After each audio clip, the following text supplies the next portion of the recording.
This episode of Horror Movie Talk brought to you by Josh Hutcherson Security. Do you want a security guard that's mostly harmless and brings strong beta energy to your establishment? Do you want any infiltrators to be slightly confused for a second by asking themselves, doesn't that look like PETA from the Hunger Games movies? Well, look no further than Josh Hutcherson Security. He's still around, and he'll protect your establishment between naps.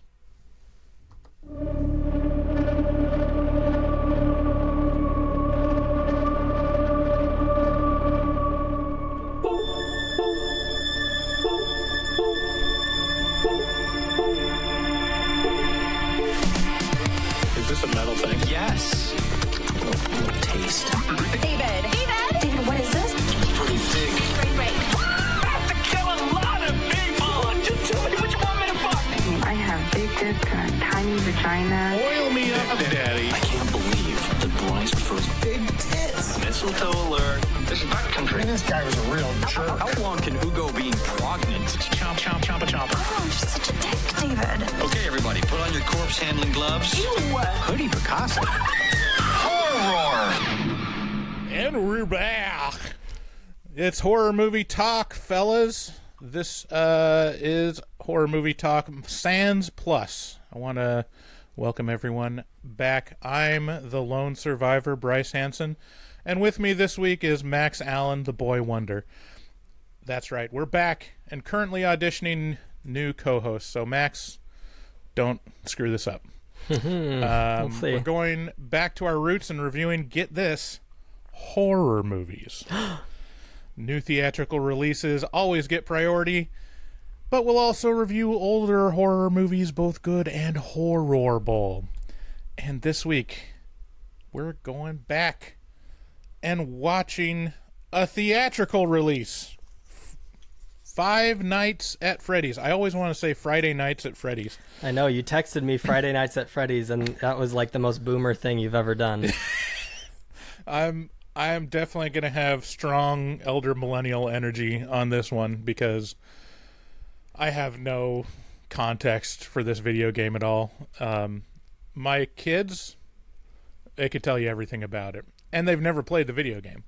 They've just watched YouTube videos about it and the That's lore. the future right there. Yeah, which who plays video games anymore? Like, why would you play video games when you can just stream Twitch for 48 hours?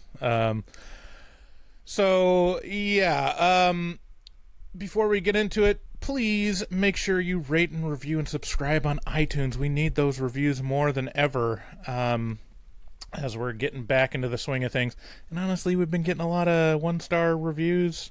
We've haven't streamed or published many new episodes in October, so only like the newcomers that have no context have been leaving reviews, and they're not big fans.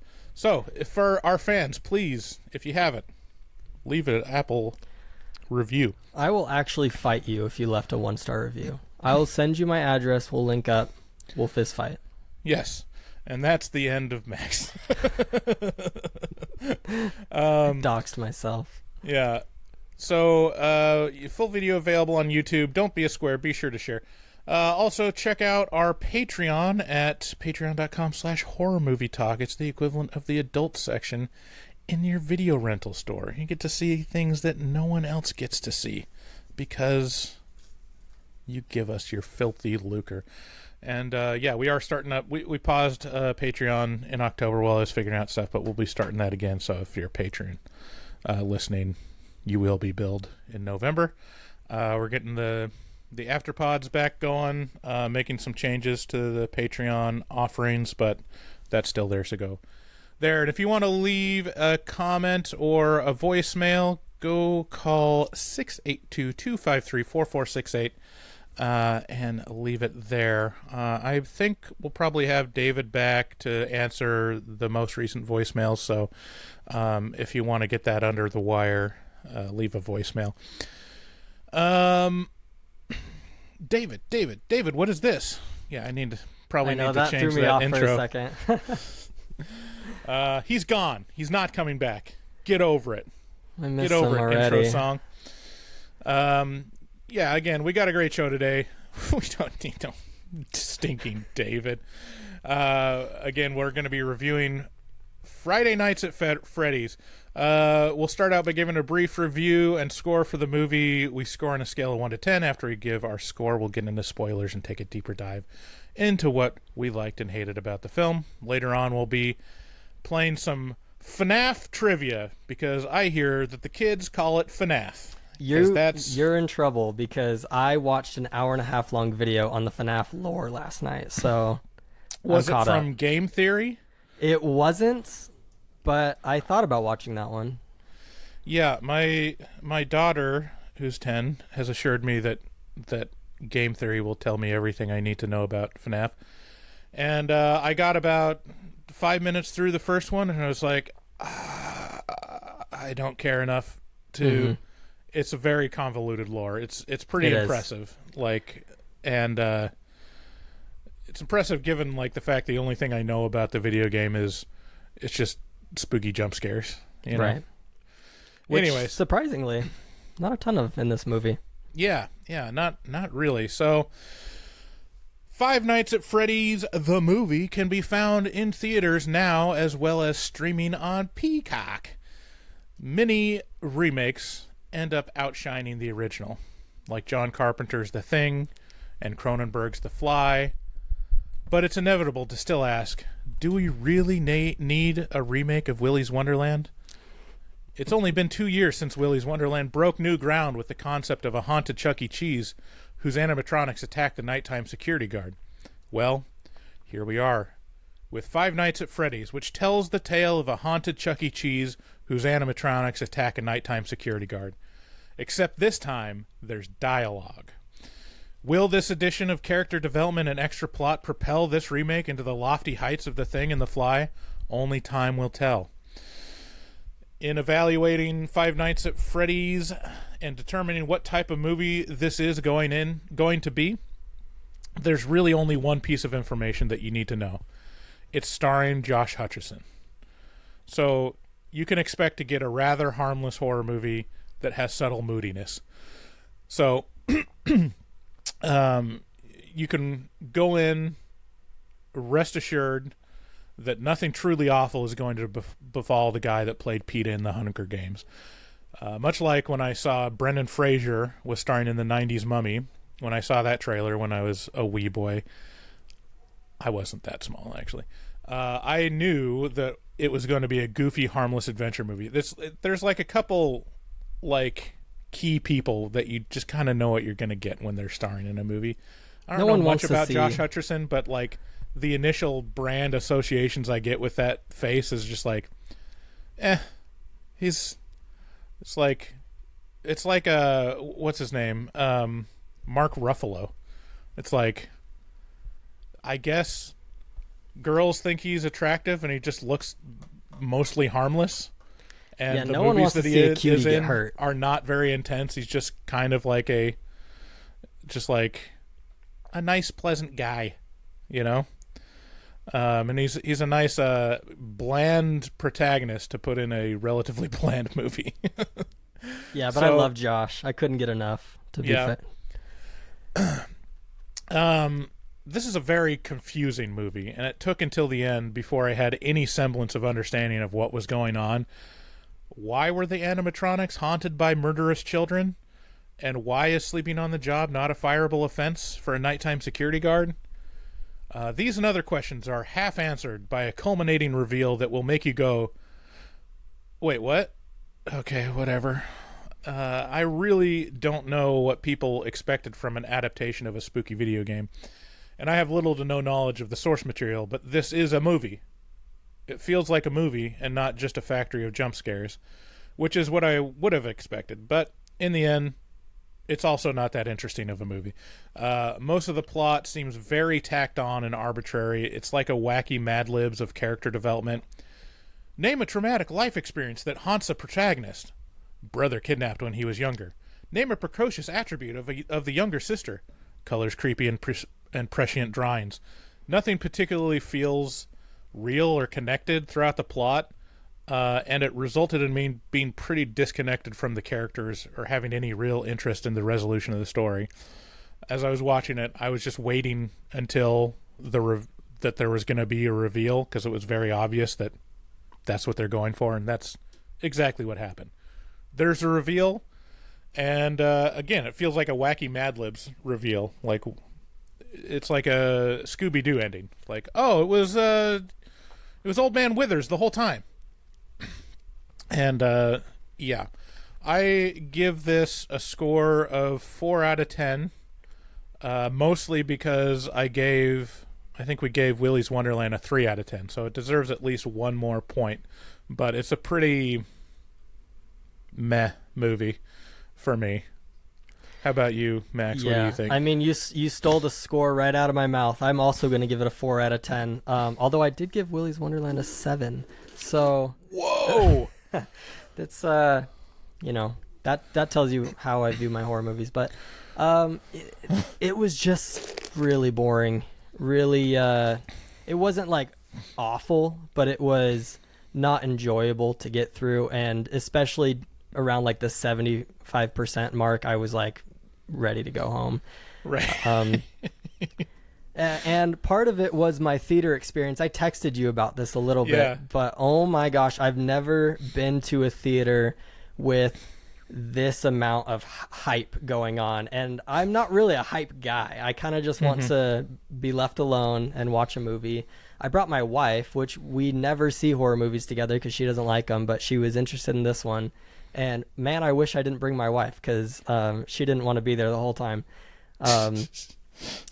Like, really, this is a pretty tame one. It's PG-13. It's not even that. It wasn't the movie. Bad. It wasn't the movie. It was the people around the movie.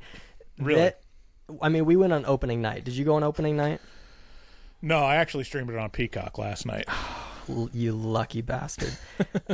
Yeah, I went on opening night, and as soon as we walk in, the lobby is just flooded with teenagers and little kids, almost half of them dressed up in either like an animal costume or like a wacky suit or face paint or a top hat.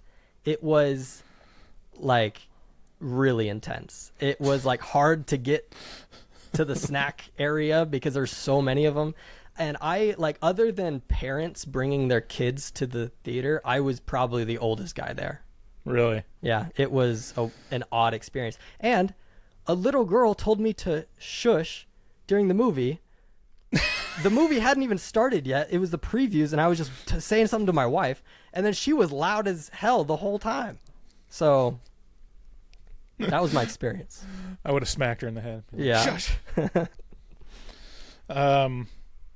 Yeah, it's weird. I don't know what apparently this is like a hugely popular like franchise of video games that cuts across generational boundaries, apparently, because my kids ages 6 to 10 know about these movies, and like they're so Five Nights at Freddy's is like kind of the originator, but then they're really into the Roblox ripoffs of it, which is called Doors, I think.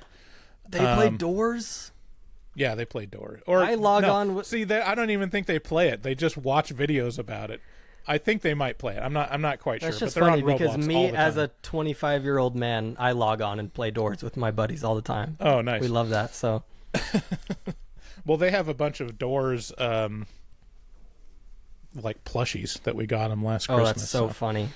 So actually, we'll get into it in the mid-roll. Before we do, if you're listening to any commercials right now, yes, we're still trying to make money, but you can skip those if you go to Patreon and subscribe. At a certain tier, we're going to be giving you early access to episodes without ads. That's right. That's how it works in the podcasting world. My children need wine. Also, you can, I kind of took down the Horror Movie Talk shop, but that should be going up again soon. It didn't change anything. People still had orders. I tried to take down the shop after the hiatus was announced, but apparently it was still up on Facebook, so a bunch of t-shirt orders got made. David sent those out. You should be getting those t-shirts, but I got to make some edits to the shop because I don't want I'm getting into it too much. We'll talk about it in the afterpod. Also, check out our resident artist, Dustin Goebel. We still love Dustin. He's a professional artist who fucks hard. He also takes commissions for artwork from HMT fans. Contact him at dgoebel00 on Instagram and make your artistic dreams come true. Call 682-253-4468 to leave a voicemail. Thanks again. Let's get into spoilers.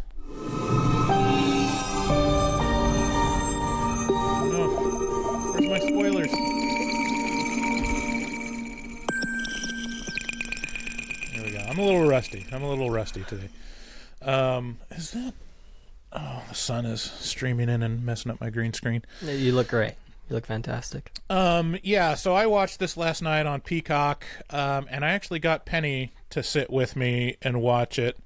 She noped out towards the end from being it got a little intense for her when the little girl was starting to being attacked. But for the most part, like, it's a straight up PG-13, like, it's pretty safe for kids. There's not a lot of gore. Except for the like everything opening cuts scene. away. Yeah, I mean, even the opening scene, it cuts away before it shows anything, which, can be just as traumatic for a little kid. But it's I'll say it's relatively safe. Penny, she knows a lot about the lore, and she's like really excited about this, and she also had strong opinions, even though she's never played the game. Her main criticism is that the eyes were red and not silver, which is apparently a thing. Wow. Like, the eyes in the video game are like, have a weird silver She's dot. just as nitpicky as you are. I'm raising her right. Oh, you have no idea. She is like such a actually girl, Actually. But yeah, it was a good time, and I even used the Josh Hutcherson logic on her. I was like, "Listen, Penny, it's starring Josh Hutcherson.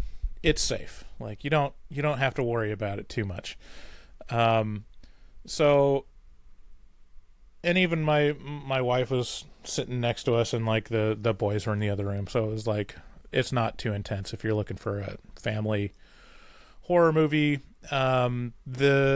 The characters in this, the main two characters are Mike, which is the protagonist, played by Josh Hutcherson. He's kind of a fuck-up security guard. Terrible security guard, by the way. He's not protecting anybody. Yeah, he's either assaulting innocent people in the mall, or he's just sleeping on the job. Or just letting people break in and tear up the place and then not notifying anyone, apparently. And then the other main character is Abby, which I thought was his daughter early on, and then we find out it's his sister. I'm not sure if that was said immediately, but like, I was like, oh, it's his sister? Okay, whatever. Again, it feels like very wacky Mad Libs. It could have been his daughter or sister. It makes zero difference in the plot. And then also Matthew Lillard. Lillard? Is it Lillard or Lilliard? I think it's Lillard. Yeah, Lillard is in this, which is like, hell yeah. There's this, I don't even know what that character is supposed to be, but like an employment counselor or something for Mike, a which career just counselor. doesn't exist. No, they It doesn't exist. exist for adults. That's a real thing. You can go to career counseling. You could, as a grown man, go to career counseling right now if you wanted to. I guess if I was a fuck-up security guard, which is like almost the most impossible job to fuck up at, you probably need a career counselor as an adult. Although you probably wouldn't want to go to this one because he just gives you a way worse job. Right. So he plays this character, Steve Raglan, which is very much a Stephen Root type character. Like, I was like, I saw him and I was like, this looks like a poor man Stephen Root. Do you know who Stephen Root is? I don't even know who that is. He's like one of the best character actors of our generation. What is he in? What does he do? So he was most recently in Barry as Fuchs. I love Barry. Oh my Yeah. goodness, that show's so he good. was he was Fuchs in that. He was the squirrely guy in Office Space. He's just in a ton of stuff, and he's fantastic in everything he does. But yeah, it was very much like, it seemed like a Stephen Root character, and then it literally took me like a good like 20 seconds before I realized, like, oh, that's Matthew Lillard. Like, oh, He looked way it was different in this. unrecognizable. Yeah. He looked a little chubbier, a little more facial hair than we're used to, but Yeah, still and- cute. Yeah, and great. He's a cutie. He's a cutie patootie. But yeah, and then like it's like, well, that's random, but then also kind of obvious. Like about at the halfway mark, you're like, they wouldn't just cast Matthew Lillard if they didn't have him be an important part. Like, that's just not for a horror movie, you know? So, I mean, spoilers, ends up, he's also, what's his name? The bad guy. The bad guy, the owner, which apparently if I was up on my lore, I'd have it at the tip of my tongue. Something. William FNAF. William Freddy. William Freddy P. William FNAF. Fazbear. So yeah, it was starting off okay. Like, it's got like the cold open with the guy, the security guard, getting attacked by like a weed whacker inside of a bear costume. Yeah, I thought I was watching a Saw movie. That was like intense. That was scary. Yeah, it's pretty intense opening, and then it shifts gears and goes to Josh Hutcherson. You're like, oh, we're safe. And he gets hired on to be. It's great because like he just assaulted some random father in the mall, like assuming that he was a predator, you know.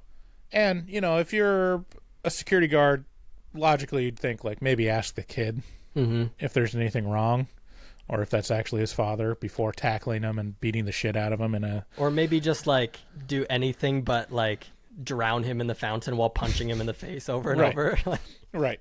And I love it. Like the strongest thing about this character is like, he knows what he wants, right? And he does not want to work nights, because personally, if my house is getting foreclosed on and I just got fired for assault from my security job, if someone offered me another job ever, I'd probably take it just to, you know, put something on my resume as not being a fuck up. But, you know, that's not how fuck ups think. And so at first he's like, nah, bro, I can't do nights. Everyone's got priorities, Bryce. Nights ain't my thing, bruh. It isn't like he's scared of the nights. It's that he has really important sleep time to It's take. work time. Yeah, he's got to go to the dreamland. He's got to join Nemo and solve the mystery of his kidnapped brother, apparently. Which would totally work in real life. Right. Yeah, it's kind of convoluted. It's like they introduce this concept of like, because he's showing some book about dreams to someone, and it's this quick dialogue that I probably missed, but it was basically saying like, oh yeah, this book talks about if you go into your dreams, you can, you know, find lost memories. And did it say something about like changing the past or something? I don't know. Was I hallucinating that? They mentioned like changing the past multiple times. I don't know if it was at that point. I know later on they definitely mention it, but I don't know. It was I don't know. At first I thought that he couldn't do nights because he has to take care of his sister, right? But then you find out that he has a babysitter who he's not even paying, so it doesn't really matter. Right. Yeah, so anyways, he takes this job eventually because his aunt is going to get custody of his sister unless he can prove that he's not a fuck up. Which is really weird. Why does she want to do that? They say it's for money, but you don't get a lot of money for doing that. So I don't know. Yeah, that's unclear too, because he's like she just wants the state's money. It's like, but they're related. It's not foster care.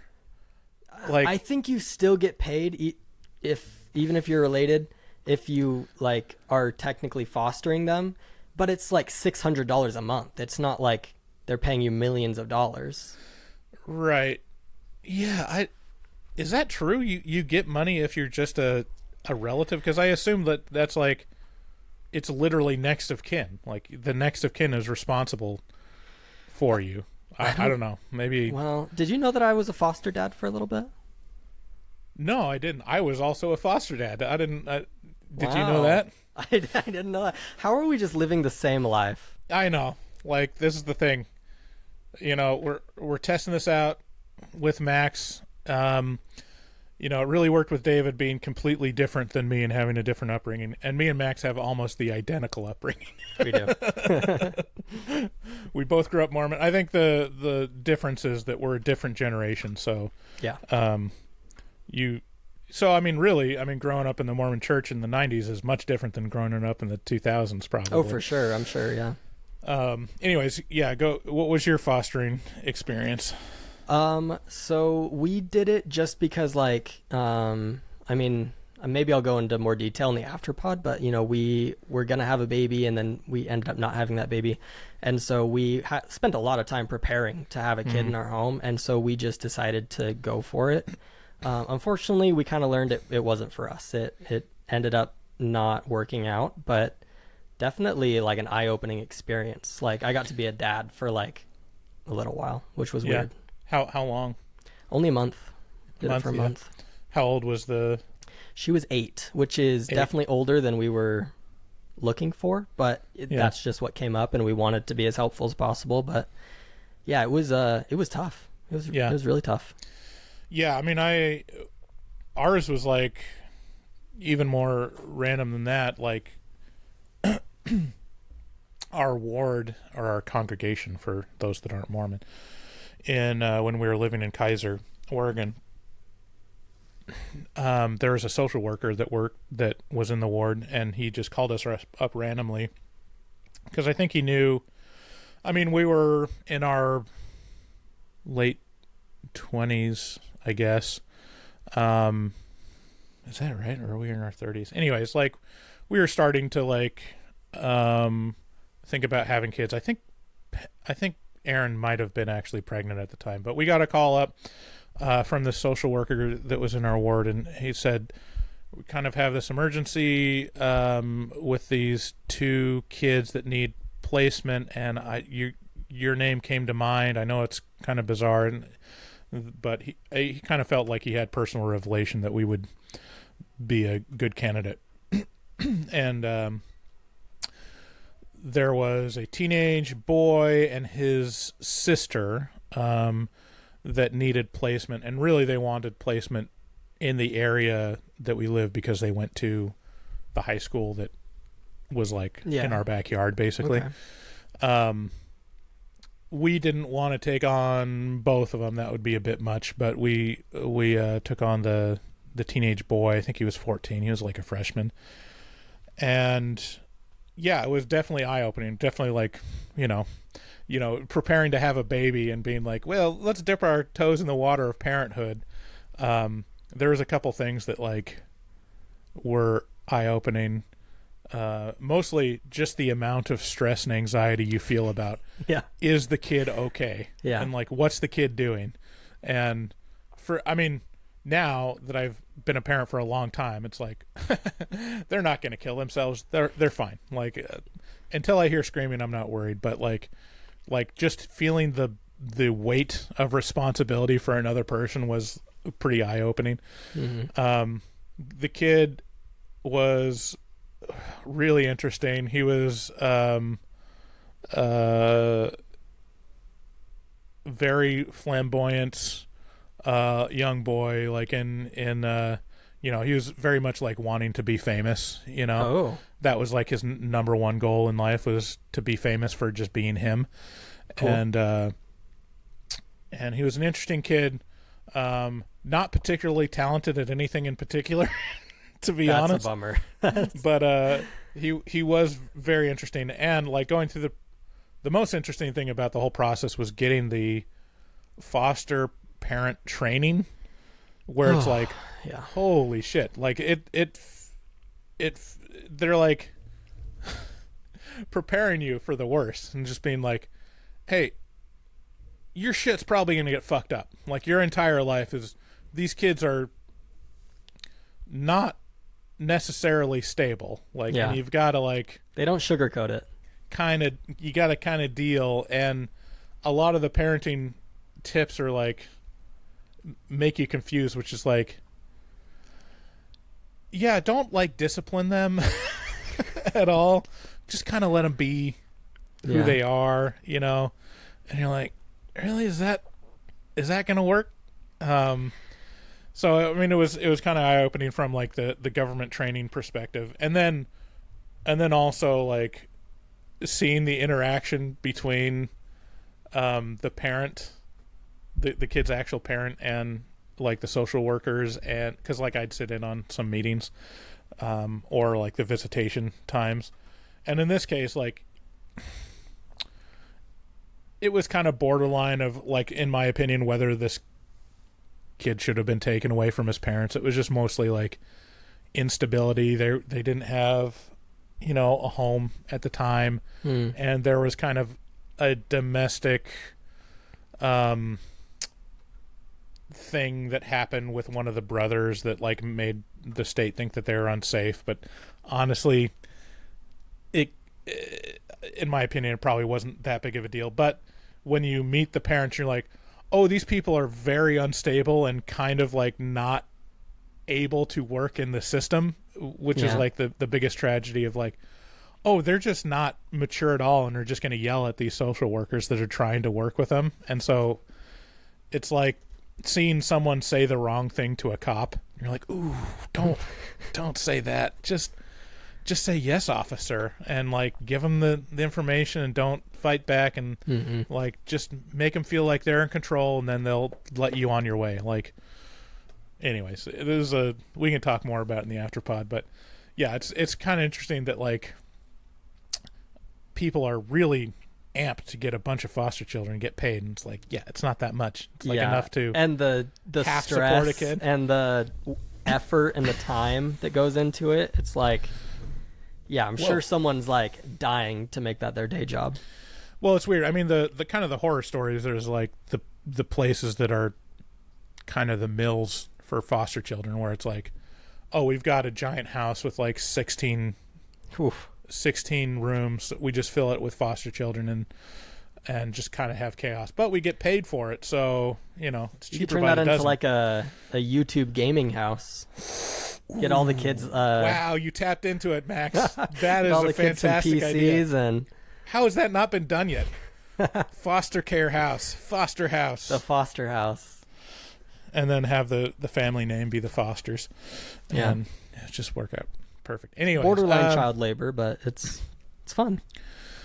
So there's this dispute between Mike and his aunt to try to have custody of Abby, and it's never clear really why the aunt very, very strongly wants it, other than like the money.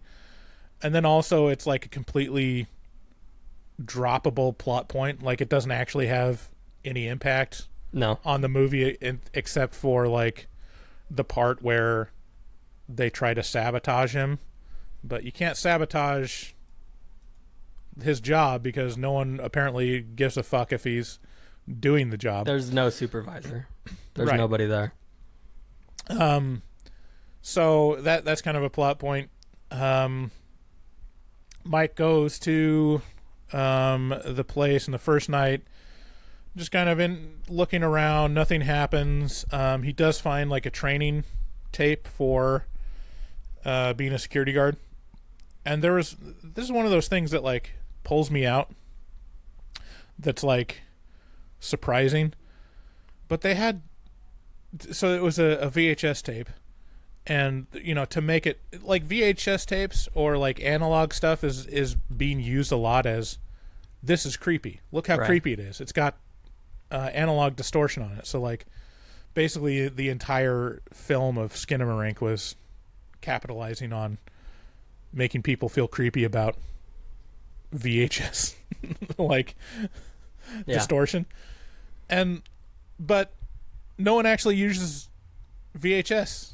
It's just like a digital overlay of that distortion. So me being a child of the 80s and 90s, I can tell. I'm like, that's not real. That's digital distortion. Really? Like they made analog distortion digitally, and it's like that's not how that would look if it was fucking up. It's like, and would it be that hard just to record it on VHS and then just fuck with the tape? Just like pull the tape out or like stretch out the tape. It's like it's not that hard to get those effects. Like why would you have to do it digitally? Yeah, I don't notice the difference. I did grow up watching VHSs. I was like, during my childhood is when they made the switch from VHS to DVD, and I remember crying because my dad was saying like, DVDs are the future. We're throwing away all our VHSs. We're gonna start buying DVDs, and I was just like sobbing because I had so many Scooby-Doo movies on VHS. But yeah, I can't tell the difference between real or fake effects on there. Yeah. It was just like a little thing that pulled me out. It's like it's like the spooky house syndrome where it's like, oh, this is artificially trying to make it spookier than it actually is. And it's like, just don't do that. I'm like, just rely on reality to be spooky. And then Mike is shown just sleeping on the job and dreaming, and he sees a bunch of children in a field, and we're like, oh, look, creepy children. And that's all the information that we're given. About the I'm going like way out of sequence. I'm just going off my notes that are out of sequence. But I will say one part where Penny chimed up as we were watching, that in the diner where the aunt is scheming. Yes. Apparently the babysitter was a double agent for the aunt, and Yes. which is like a plot point that again doesn't matter. And isn't explained why the babysitter would care about it or anything. So the babysitter and some other guy, I'm not even sure what the relationship It's like a is. hitman or something. Yeah, just like a hitman, is in this diner, and they're plotting on going to Freddy's diner. What's it called? Freddy Fazbear's Pizzeria. Yeah, Freddy Fazbear's Pizza, and they're planning on like, here's how we'll fuck it up. We'll go in and trash the place, and then he'll get fired, and we will get custody. Turns out no one gives a shit about whether that entire place is torn apart. Also, it looked pretty disgusting to begin with, so... Right. Yeah. I mean, now some tables are flipped over, I guess. Right. But the one part where Penny chimed up, apparently the waiter in that diner that they're meeting at was the guy from Game Theory. Matt this Pat. YouTube channel. Yeah. Yeah. So that was very important for her. I don't know anything about YouTubers. Like, this is where I feel really old. Mm-hmm. Whenever there's YouTube drama and like, oh, this person is getting canceled. Like, we just found out this shocking revelation about Mr. Beast. I'm like, who? What's Mr. Beast? And like, I just see like these YouTube personalities as just the most annoying people on earth. And I'm like, oh, there's millions of people that these are like, these personalities are more popular than like A-list celebrities in terms of viewership. And that's what I was going to say, is they really are the new celebrities. Like Mr. Beast, kids of all ages know who Mr. Beast is. Right. But like actors and actresses, like names, that's, it's completely flipped on its head now. Yeah, and every time I like get shown a Mr. Beast video, I'm like, this fucking like white bread milquetoast looking dude is the most famous person in the world. It's like this guy, because I feel like he brings nothing. He's not even interesting to watch. But from what I understand, he's just like crack the code like a fucking like genius level YouTuber in terms of like finding like, oh, this is what you put in your preview like thumbnail, and this is like how you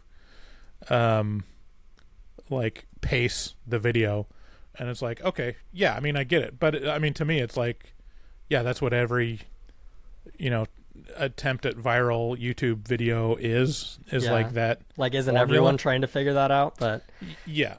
Well, so like this game theory guy, I started watching the lore video, and it's very much the YouTuber voice that I hate, which is like he kind of pioneered that voice too.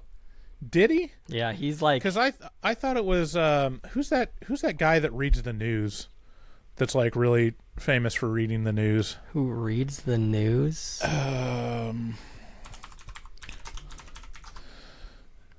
Urube News. I can't spell. Are you talking about Drama Alert? No, not that guy. The guy who reads the news.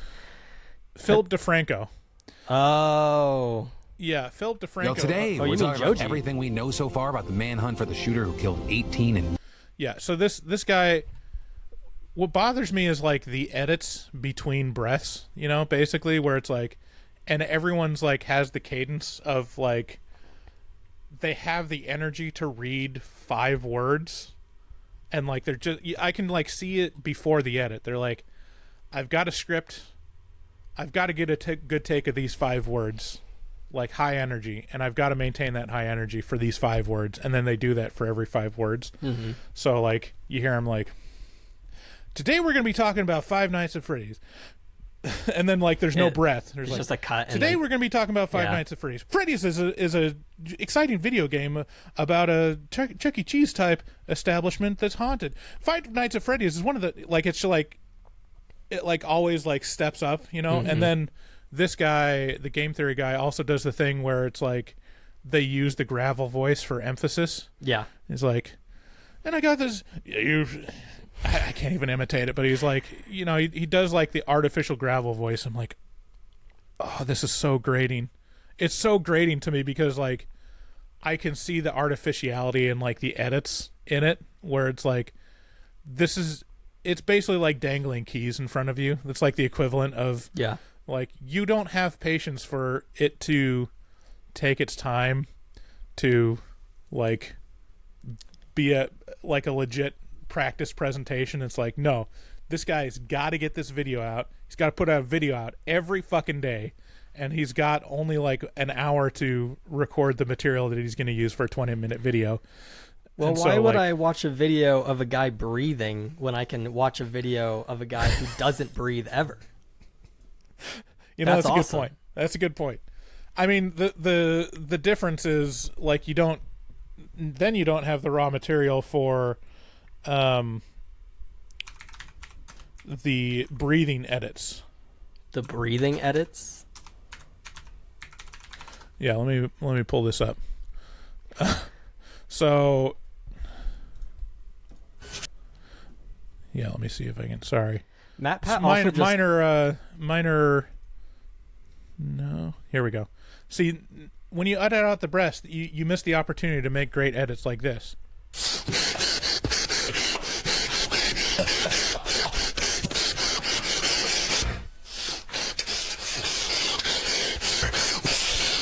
It's enough to get me to the boiling point. So really, that's what every YouTuber's editing floor is littered with.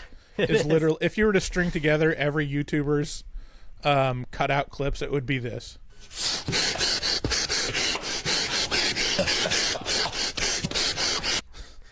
I feel violated. That was like gross to listen to. I should do that. I should do that for this podcast. If we're Yeah, just we'll do the outro of just the breaths. Yeah, Bryce's heavy breathing. Oh my god, that's the one thing that drives me up the wall, is that I can't listen to episodes of horror movie talk. Is like, God, I breathe so fucking loud. You're the only one who thinks that. You are the only person who thinks that. All I can hear is fat guy breathing. Just like, no. Nobody Nobody thinks that, my guy. You're our lovable host. And we love you, and that's it. All right. Oh, thanks, Max. Yeah, so that's all happening. And I gotta say, like, the main thing I got out of this movie was being able to fully appreciate how much of a ripoff Willy's Wonderland really was. Yeah. It's like, You finally get it now. oh, it's like an exact ripoff of this. Like, they're just, we can get it out 2 years earlier. Like, this is easy money. It's like, And we don't have to write any dialogue? right. This is crazy. Yeah. Halfway through the movie, we have this cop character that's introduced. That's like the girl cop. Well, not a girl cop. We'll just call her a cop. What's her name? Vanessa? Vanessa. I'm trying to look at what her actual name is. Played by Elizabeth Lale. Oh, I love She's her. not a good actor, I would say. Like, very much like, she's got the TV actor acting style, which is like, this is another one of those artificial things where it's they betray it whenever they have like the intense scenes. Right. You know, if you ever watch like a TV show where someone's having like an intense scene and they have like this artificial shaky talk, like, I don't know how to do this. They're like overacting. Yeah, they're overacting. It's like, yeah, I think people mask a little more about their anxiety than like trying to have that dialogue. Anyway, she's just in there, and you're like, okay, so we obviously don't trust her, but also they're trying to put her forth. This is where it gets confusing, because nothing is ever consistent in the movie. Especially her character. Yeah, this cop character comes in, and you're like, oh, she's got shifty eyes. We shouldn't trust her. But also, she's the one that saves Abby. But also, she helps her murderous father kill children. But also, she wants to save the children. And you're like, okay. My favorite part with her that just like when I was watching it in the theater, I was like, what is this movie? Was there's a scene where Josh, or Mike, I guess is his name in the movie, and his sister are at Five Nights at Freddy's, or whatever the place is called. And the cop is there too, and they all know that the animatronics are alive now. And Mike is like, we have to get my sister out of here. Like, this is not a safe place for children, obviously. Right. And the cop's just like, no, it'll be a lot of fun. We'll do all these fun things. Look how much fun your sister's having. And then immediately once something goes wrong, she's like, if you ever bring a kid back to this, what kind of a sick fuck brings a kid to a place like this, to this hellhole? It's like, what? You were the one who wanted them to stay. He wanted to go. Right. I literally wrote down the line because she says, if you bring Abby back, I'll shoot you. I'm like, Yeah. okay. Anyways, she just drops that there is disappeared kids in the 80s, but like just leaves it there. Like, oh yeah, there's a bunch of kids that disappeared in the 80s. That's why the place got shut down. But then zero more information. And you would think that Mike would maybe ask some questions about, like, did they ever find them? Seems right up his wheelhouse, to be honest. What are the theories of where they went? Did someone have this type of car that stole my brother? Anyways, the aunt's hitman and his friends come in very much like Willy's Wonderland, where it's like, well, we can't kill the protagonist because we want people to like him, so we have to bring in fodder. And so the fodder appears. There's like 3 people that break in to Five Nights at Freddy's pizzeria, and then we see like the robots actually attack. It's the only real time that we see like the actual violence that's possible with the robots. I love that as they're tearing up the place, like all the ATMs and coin machines are still like chock full of money. You're like, as a business owner, if I knew I was going to close down my business indefinitely, you'd probably want that cash in the bank. I don't know. It's just, I'm just such a nitpicker. Like, Yeah, I don't know. I mean, I would want the money too. Maybe he thinks that he's going to reopen. yeah, that's Why true. move the quarters just to put the quarters back in, you know? It's true. And then like as the robots are attacking the burglars, the best scene in the whole movie is one of the robots just chomps the girl in half. Yeah. The babysitter. And that's about the time pretty soon after that Penny noped out of the movie. Like when the only next target was Abby. She's like, nope, too much, and she left. She's 10, right? She's 10. Okay, so but honestly, like after watching this, like my wife turned to me and was like, "This movie is for 10-year-olds." Like this, how obvious the dialogue is, and how like the lack of thought put into it, and like kind of the arbitrariness is like, yeah, 10-year-olds would love this shit. What was the like median age in the theater? I mean, it was really like two demographics. It was like 8 to 10-year-olds and like 15 to 17-year-olds, you know? Yeah. Which, by the way, once the movie was over, everyone clapped. That tells you the kind of people that, and that's nothing against these people. They're just like, obviously they loved the movie, they had a great time, and I'm happy for them. But it's an odd movie to be celebrating. So you're saying there's a lot of white people in this theater, is what you're saying? I mean, I live in Idaho. Yeah, I see not a lot of minorities. No, clapping at the movie theater. I don't think. No, I don't think that's so. a very white thing. It's the same people that clap when the plane lands. Like, yeah, you did your job. Yeah. Yeah. So here's the thing. The most confusing part for me is like, again, with like the inconsistency with the cop character.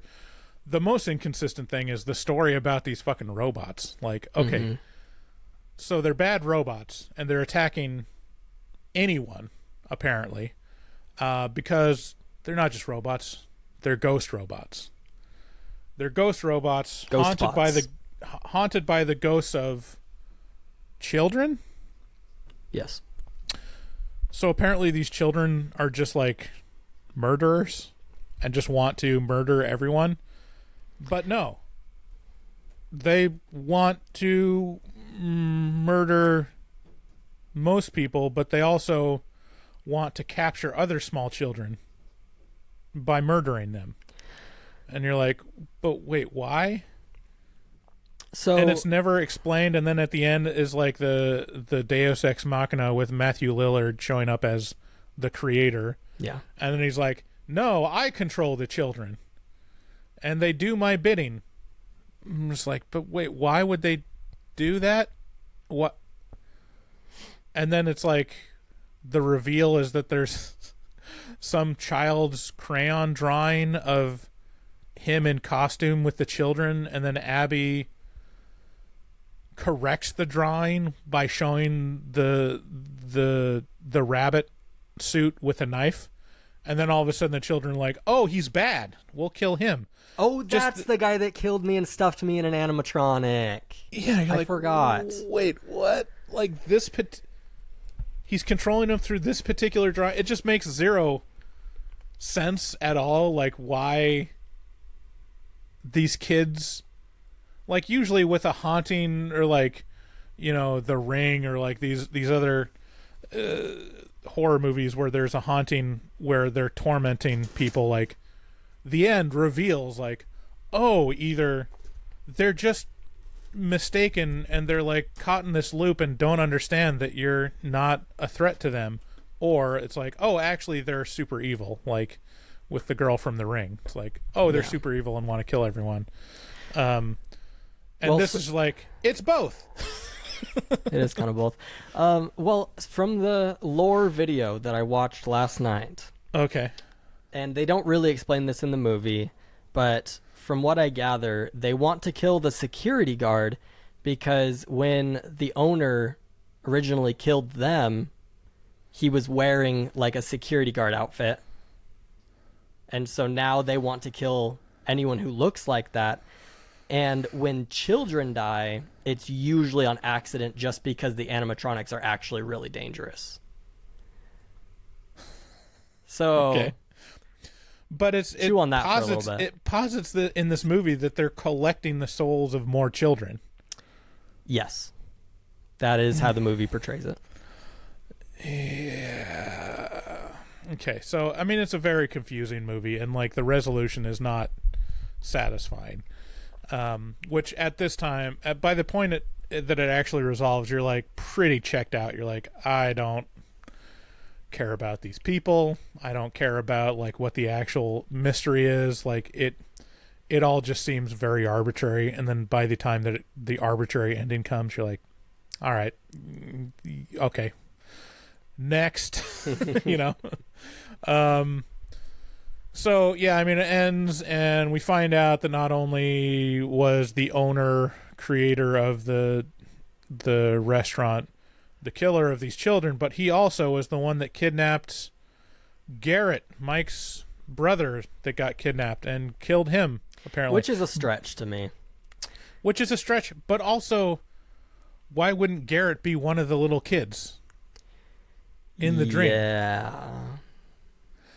Because Well, if he's collecting maybe this actually little kid souls, I think this actually closes a plot hole for me because they said there's 5 dead children and they show the dead children, right? In his dreams and stuff. There's 5 animatronics plus a weird cupcake thing that like flies around and does damage. Right. I kept wondering who's controlling the cupcake. It never explains who is in the. It's a Garrett cupcake.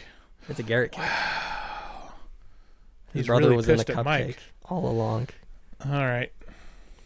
They should have done a flashback where Mike was like playing Garrett at football and was like, "You're such a cupcake. Such a pussy. Get up. Stop crying. Stop being such a cupcake."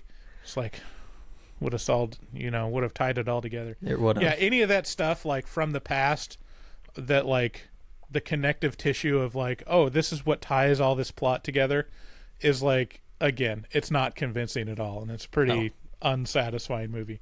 But the major takeaway we can take from Five Nights at Freddy's is kid ghosts are dumb, and that's the major lesson of like, if you're a kid and you die, your ghost is going to be very, very stupid.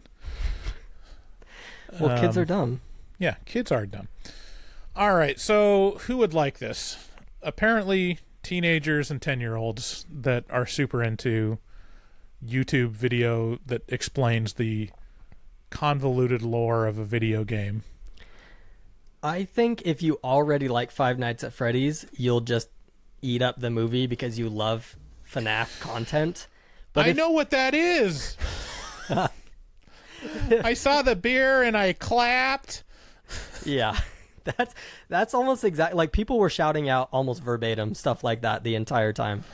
But if you don't know Five Nights at Freddy's, I don't think this is going to turn you into an avid fan. Right. I have zero interest in playing the video. I have less interest in playing the video games now that I've seen this movie. I like scary games, but I don't like games that are like stressful. Like I have to be like watching a bunch of things and like clicking Right. everything. Like that's just too much effort for me. I want to relax when I play games. Yeah. All right. Well, moving on. Let's go into FNAF trivia. FNAF trivia. So this is a cop-out. I'm just stealing someone else's trivia.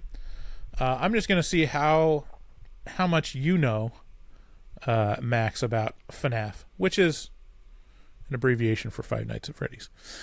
Really? We'll start off with easy.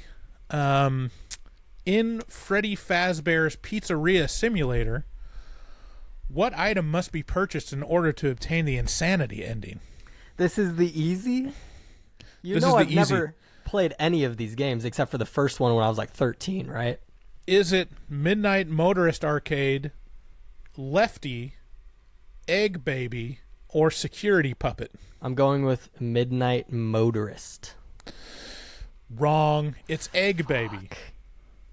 Idiot. All right, another easy one. If you Egg don't get this Baby. one, you don't know anything.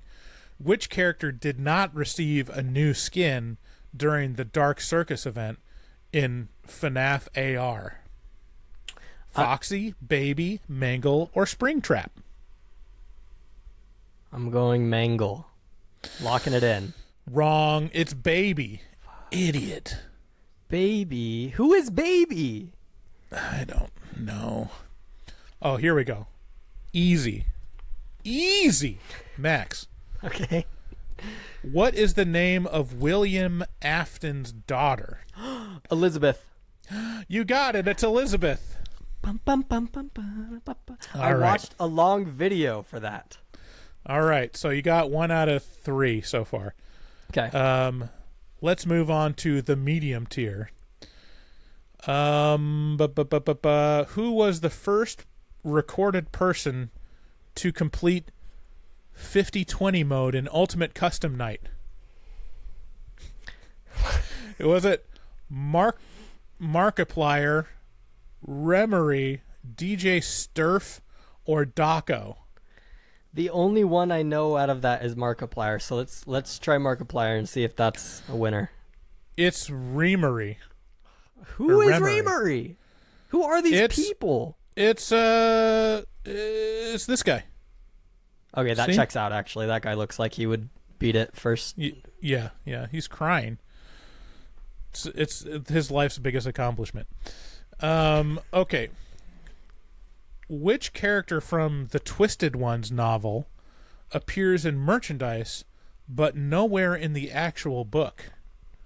Was it Twisted Chica, Twisted Foxy, Stanley the Unicorn, or Theodore? Okay, before I answer this, did you know that there's like over 12 books? Yeah, that's the thing about this lore when you watch these videos. It's like there's something like fucking 10 games or something and like 20 books and merch and like weird just extended content and merchandise that all tells the story of like some convoluted lore. Like where I kind of checked out of the lore video was it starts out with like the story goes back all the way to the 1930s. I was like, oh fuck. Like, no thanks. And I stayed long enough to like just get like I see what they're going for. It's very much like the Lost syndrome of like you can tell they don't actually know what's going on Right. the whole time and they just need to wrap it up. Anyway, sorry. Stop delaying, Max. Is it Twisted Theodore. Chica? Twisted Fa? Oh, okay. You're wrong. It's Twisted Chica. Fuck. All right, let's do 2 more hard ones. During FNAF 1's development, which 2 animals were being considered to take the place of Foxy? Was it a cat or a dog, an alligator or a pig, a wolf or a beaver, or a rat or a crocodile? Let's go simple. Cat and dog. It was a wolf or a beaver. Yeah, of course it was. This is... All right, last one. In 2020, Jack Black appeared on Jimmy Kimmel Live wearing a mask of which FNAF character? Was it the Puppet, Freddy Fazbear, Glitch Trap, or Ennard? Ennard? Innard. It was Glitch Trap. You fucking idiot. I have You no idea lose. who that is. You lose, Max. I watched an 1.5 hour long video just to get 1 out of like 10 on this quiz. You get nothing. You lose. All right. That's FNAF trivia. There's like fucking 30 more questions, but I should have just made up answers, and I wouldn't have known the difference. You wouldn't have known No. anyways. Like, just the fact that it's like, which character is it? Theodore or Twisted Foxy? It's like, you could, again, that's like a wacky Mad Libs thing. Yeah. Just like, Screwball Otter and Darkened Lemur. This is like, Screwball how many Otter, of these bro. how many of these fucking animatronics are there? It's like, it's not a good business model to have like 30 characters No. for your franchise restaurant. It's like, you need 4 or 5, and really you just need 1. You know, you need Chuck E. Cheese. Chucky He's out Entertainment front. Cheese. Yeah, you need Charles Entertainment Cheese. Charles. And then his backup band. It's like, do you really care about Tito Jackson? No. Like, it's Michael and then others, you know. You don't need a bench of 30 different characters in the Charles Entertainment Cheese location. Anyways, that was our episode. Thanks for sticking it out with us. Don't see Friday night at Freddy's. Unless Do you're see like 5 10. nights at Freddy's. Yeah, so thanks for sticking around. Thanks for all the to all the listeners that have sent encouraging messages. Like, I'm still carrying it forward. It'll probably be a while while I figure out everything, and I'm realizing how much David really did take care of. And I'm like, oh shit, I gotta do all this stuff now. So bear with me, and I don't know how long the process is gonna be to, you know, to like solidify everything. Just be patient. Thanks, Max, for coming on. Yeah, man. We're recording another episode for Insidious, which Max is taking the helm of, and again, just don't fuck it up, Max. Like, this is your chance. I'm gonna try so hard. Don't blow it. It's so awkward just being like, this guy, he's temporary. Like, we'll see. We'll see. Maybe. Thanks to our patrons that have stuck it out. We're gonna keep going. Please, if you want to support the show, and lead us through these uncertain times, join our Patreon. Share the show with a friend. Kind of took a big hit not having any episodes in October, so we are looking to grow up again. Yeah, call 682-253-4468 if you have any questions or want to leave a voicemail. I love you all. We'll see you on the flip side. Bye. Thank you, guys. Good day, sir. Good day, sir. You lose. You get nothing. Is that a raincoat? Yes, it is. I just took a stroll through the scraggly woods. He had no face. Horror!